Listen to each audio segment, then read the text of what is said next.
2 years ago, exactly right now, I was waking up in an IQ to doctor telling me I was never going to walk again. And then being here, that sort of set off what I think is conventionally considered a dark night of the soul. I got divorced and my kids left and my dad died. And like all these things, throughout I've been in a space of this knowing that it's not happening to me, but through me, and I'm creating it. So it's been a good challenge. And I know that I'm here to heal, and all of the reflection has been, you can heal yourself. You can heal yourself. And I said, I know, and I'm doing everything that I know how to do. And I'm still here. Well, that I think, and I'm still here, right?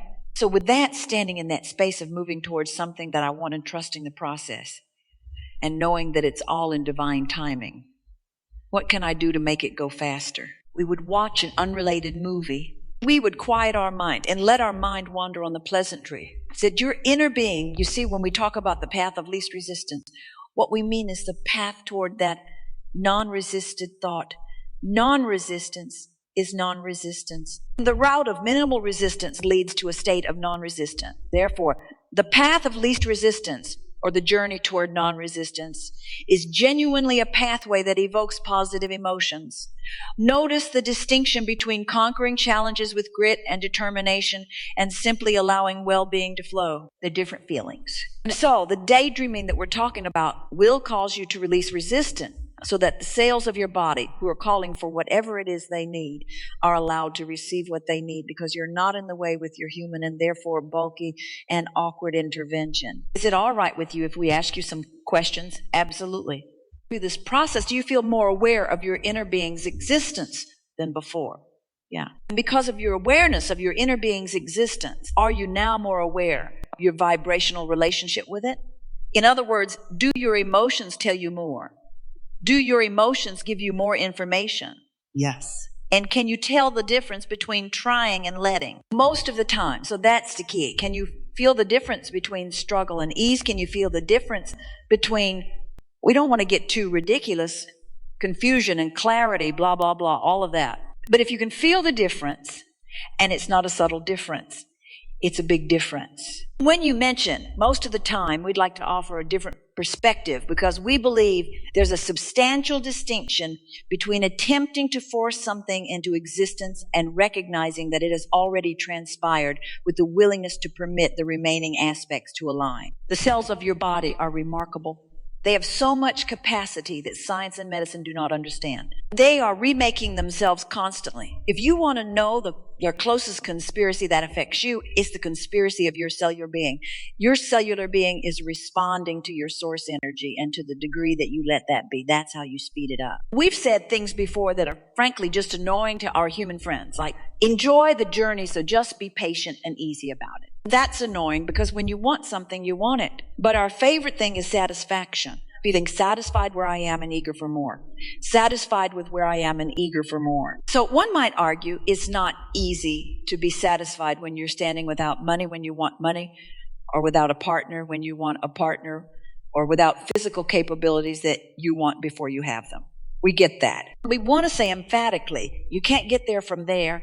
You have to put a bridge for yourself in the process. And that bridge is a ceasing of constant awareness of what is, and not a lot of it. 20 minutes. Day of meditation is enough for you to release enough resistance to allow enough energy for it to catch on with you in your consciousness. We may express sentiments such as on exert excessive effort, and we genuinely intend that. Likewise, when we convey it's going to be okay, we sincerely mean it.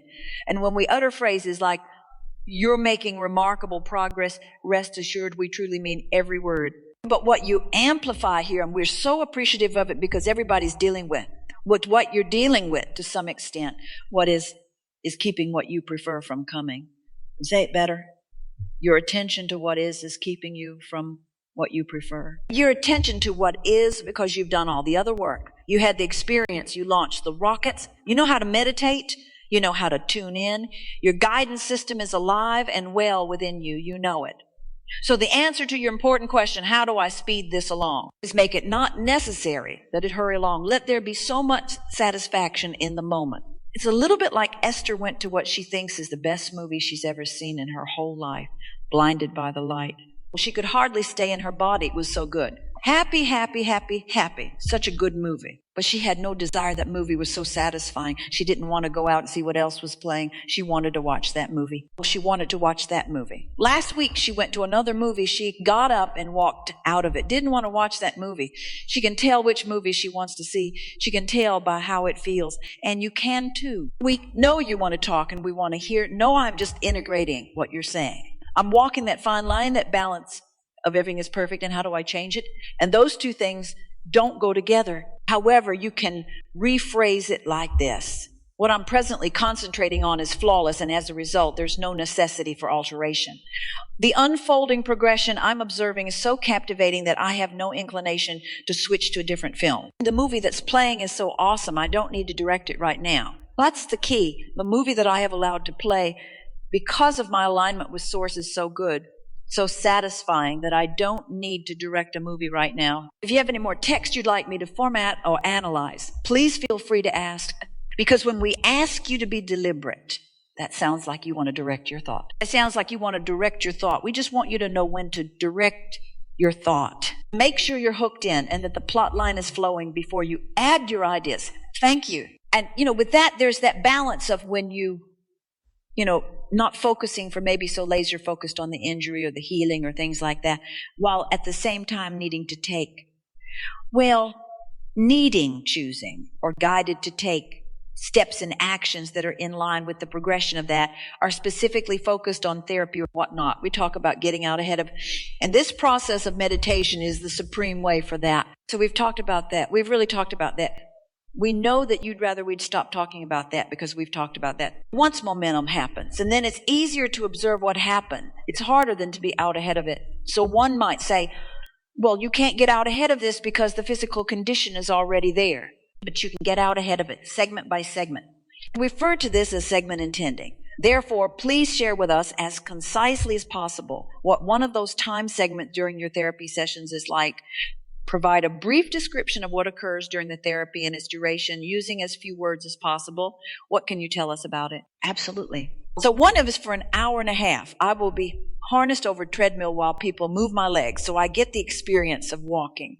Another one is for an hour and a half. I just am standing with electrodes plugged into my legs to give stimulus to my muscles. Let's say that what's lined up for you, it's coming right up. It's nearly the next segment that's going to happen. You're going to be harnessed over a treadmill, and people are going to move your legs to give you the sensation of that movement, to let your body and your muscle memory have the experience of that. So now you're sitting, and you're taking Abraham at their enthusiastic word, and you've decided that you're going to, with a notebook in front of you, just write segment.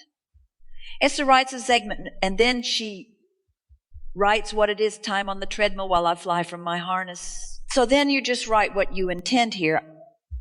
I feel such appreciation for these people who are playing with me in this way, don't you? Yeah, I am thankful and rather amazed at the process that they've come up with. Well, Stish help, that's going to happen right now. I adore my responsive body. I love the cells of my body who are kicking ass today. Esther has a foul mouth. She really doesn't. We got that from you. I love my responsive self. I like this experience. This is a conspiracy of well-being for me. And how good is this? Oh, there isn't anything I'd rather be doing in this next segment of my life experience than allowing this evolution of these things that I desire to take place right before my eyes. I feel love for these people. I feel appreciation for this contraption. I feel knowledge and powerful expectation of my responsive cells. Now, there's no need to recite those words. They were simply words we used to segue into the topic. You possess more beautiful and superior words, but allow it to be what resonates effortlessly with you. So now what happened is you got out ahead of it. But more important, before you even got there, you experienced the pleasure of non-resistant thought. You didn't dread going, and you didn't practice the movie of disappointment. You got out ahead of it. So now with your segment intending, you have activated the people in the room. You've activated your relationship with the cells of your body. You've tuned into source energy. You've put yourself in a position where all that, and as our friend said earlier, more can be your experience. And here's the most important thing. In this segment, nowhere did we encourage you to say, and I will see the progress of this exercise. Nowhere, because you're not doing this for the power to accomplish the solution to the problem. You're doing this segment for the pleasure of this non-resisted segment in time. You're going to notice. Everyone's going to notice that this is going to get kicked into high gear. But we don't even want to talk about that, because then that puts you in the place of watching for the improvement, which introduces resistance that is unnecessary to the equation.